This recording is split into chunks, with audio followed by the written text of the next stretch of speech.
charming peccadilloes. I have never deliberately hurt anyone.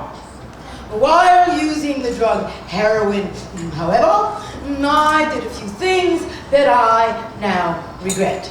I made the mistake of becoming involved with several big-time Harlem drug dealers, such as Leroy Nicky Barnes and Red Dillon. I met Leroy outside of Estella's apartment, and he looked at me and he said, "Hey baby, what are you waiting for, a fix?"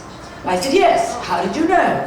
I have all the heroin in the world." "Well, I'm really pleased that you do."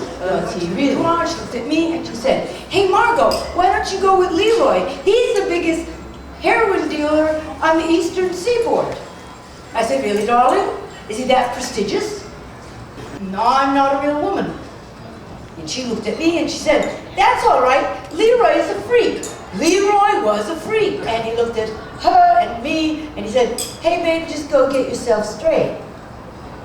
And we went to go to the boudoir, and Leroy looked at me and he said, "Hey Margot, how long you been using this stuff?"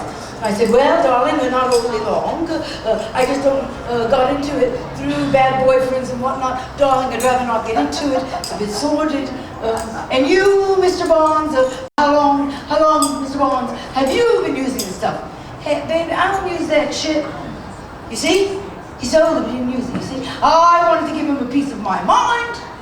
However, I was deeply addicted to heroina at that time, and I was not about to blow shop.